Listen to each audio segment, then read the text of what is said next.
नमस्कार। मीनाक्षी के रिव्यूज़ में आज हम बात करेंगे पिछले दिनों नेटफ्लिक्स में रिलीज़ हुई सच्ची घटना पर आधारित फिल्म सेक्टर 36 की। यह फिल्म सन 2004-05 में नोएडा के गांव निठारी में हुई बहुत ही विभत्स घटना पर आधारित है, जिसमें नोएडा सेक्टर 31 की एक कोठी के पीछे वाले नाले से करीब 2 दर्जन बच्चों के नरकंकाल बरामद हुए थे। साथ ही मोनिंदर सिंह पंढेर के घर में इंसानी हड्डियों के तमाम हिस्से जमीन में गड़े हुए भी मिले थे। इस मामले में कोठी के मालिक मोनिंदर सिंह पंढेर और उसका नौकर सुरेंद्र कोहली दोनों ही आरोपी थे। हालांकि सभी को मालूम है कि यह फिल्म सेक्टर 36 निठारी कांड पर आधारित है, लेकिन हमारे देश की कानूनी प्रक्रिया ऐसी है कि इस फिल्म का नाम भी सेक्टर 36 रख दिया गया है, जबकि यह घटना सेक्टर 31 की है। और यह दुर्घटना कोई छोटी मोटी दुर्घटना नहीं थी। उस समय जब यह निठारी कांड हुआ था तब पूरा देश हिल गया था। फिर भी कोई कानूनी झमेले में पड़ना नहीं चाहता, इसलिए मेकर्स भी इसे सिर्फ कई सच्ची घटनाओं से प्रेरित फिल्म बता रहे हैं, पर असल में यह निठारी केस की ही तमाम परतें खोलती है। क्या है इसकी कहानी? कहानी है नोएडा की झोपड़पट्टी की, जहाँ एक के बाद एक कई बच्चे गायब हो रहे हैं। जब उनके गरीब माता पिता पुलिस में रिपोर्ट लिखाने जाते हैं, तब इंस्पेक्टर रामचरण पांडे यानी दीपक डोबरियाल उनसे कहते हैं कि ये बच्चे गायब नहीं हो रहे बल्कि खुद ही भाग रहे हैं।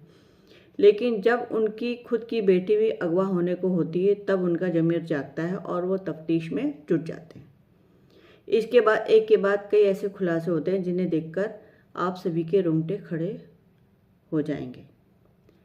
क्या होता है, कैसे होता है, ये जानने के लिए तो आप यह फिल्म सेक्टर 36 देखें। अब प्रश्न ये उठता है कि आप इसे क्यों देखें। सबसे पहले अगर आप जानना चाहते हैं कि निठारी कांड क्या है, तब तो आपको यह फिल्म अवश्य देखनी चाहिए। इस केस में भी पुलिस ने वही किया जो कि हमेशा से वो करती आई है।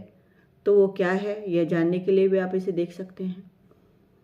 अभिनेता विक्रांत मैसी कैसे अभिनेता हम सभी जानते हैं, लेकिन आपने उन्हें कभी इस तरह के किरदार में नहीं देखा होगा। बहुत ही लाजवाब काम है उनका, तो उनके लिए तो यह फिल्म आप अवश्य देखें ही।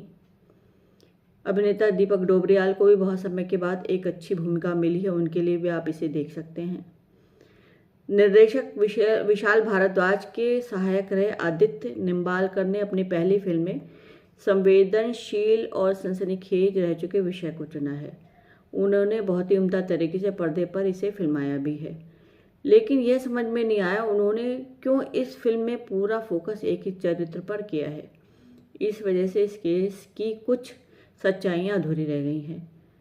फिर भी आपको इस फिल्म को तो देखना ही चाहिए। क्यों ना देखें? कमज़ोर दिल वाले इस फिल्म को ना देखें, क्योंकि इस फिल्म में बहुत कुछ ऐसा है जिसे देखते समय थोड़ी घबराहट हो सकती है। इस फिल्म का एक्स फैक्टर है निठारी कांड। अगर आपको मेरे रिव्यूज़ पसंद आते हैं तो प्लीज़ मेरे चैनल मीनाक्षी के रिव्यूज़ को लाइक, शेयर और सब्सक्राइब कीजिए। नमस्कार।